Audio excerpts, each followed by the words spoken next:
All of the Clayful Co color recipes use a combination of these 5 Sculpey Primo colors: white, black, ultramarine blue, fuchsia, and cadmium yellow. I will also be using this tool, which is included in our DIY kits and available for purchase on our website, theclayfulco.com. It's definitely not necessary to follow these color recipes, but it makes it a lot easier. The first step to following a clay color recipe is to roll out the ingredients needed. We're going to be following this color recipe here, so we only need 4 of the 5 colors. There are 2 different ways you can roll out your colors. The first is with a hand roller, which I will show you here. This specific roller that comes in our DIY kits has these bands, which are depth guides, to make sure that your clay is evenly rolled out to the depth you want. If you don't have these, you can also use popsicle sticks taped together on either side of your clay piece. In this example, I'm going to leave the thicker one on so you can see what it looks like. The reason that depth guides are so important when following clay color recipes is because a clay color recipe is essentially a ratio of clay pieces. It does not matter the size of that piece or the depth of that piece, so long as each color in that recipe are the same depth and size. When using a hand roller, you'll want to roll in every direction, pressing firmly until you can't anymore because of the depth guides. If you're working on a smaller surface, make sure you push the depth guides in as close to the clay as you can so they're not hanging off the edge of your tile. You'll want to keep rolling in every direction until the clay is all the same depth. You'll then do the same to all the color ingredients in your recipe. This first method of rolling out your clay definitely takes a little longer than the second method I'm about to show you, but still very easily done. The second way you can roll out your clay is by using a pasta machine like the one here.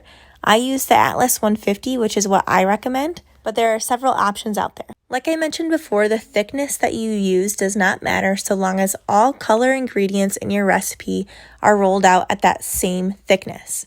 Right now I'm using the thickness 3, and we'll roll out all 4 colors in this recipe to that same thickness. If you're trying to make a big batch of clay, you can use the thickest setting, and if you're trying to make a smaller batch, you can use a thinner setting. If you have a larger tile or other workspace that you're using, you can go ahead and roll out all of the colors needed for your recipe at once, or if you have a smaller tile or workspace, you can go ahead and roll out each color individually and follow these next instructions for each color on its own. Now that we have all 4 color ingredients rolled out and on our tile, we'll take our roller and use it to lightly press the clay onto the tile so it doesn't get stuck in our cutter. I'm taking the depth guides off so it doesn't leave divots in the clay. Use your roller to gently push down on the pieces of clay just enough to make them stick to the tile.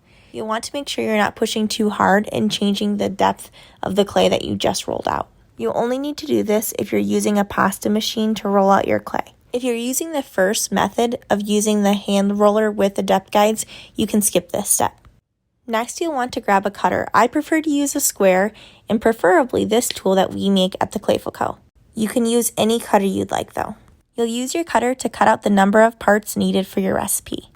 The reason I like using squares is because if you need half or a quarter piece of clay, you can cut corner to corner and you'll get relatively perfect halves and quarters. This specific cutter just makes it that much easier. For this specific color recipe of dusty blue, I need 4 parts white, 1 part black, 3 parts ultramarine blue, and a half part cadmium yellow. I'll remove the excess clay and half of the yellow piece to give me that proportion. If you don't have this cutter, I recommend using a square cutter and then taking a tissue blade and cutting corner to corner to create relatively the same thing. Now that I have my pieces laid out, I can mix them all together and it will create that beautiful dusty blue color. You can also times this recipe by 2, 3, 4, etc. to create larger batches of the color, or I'll show you here how you could split it in half if you wanted just a little bit. Again, so long as the ratio is the same, it does not matter how big or how small your pieces are. I'll show you how easy it is to have this recipe. I'm going to take away 2 whites, 1.5 blues, half of a black, and a quarter yellow. And now I have half of the recipe, which will create the same beautiful dusty blue color, just a smaller amount of it.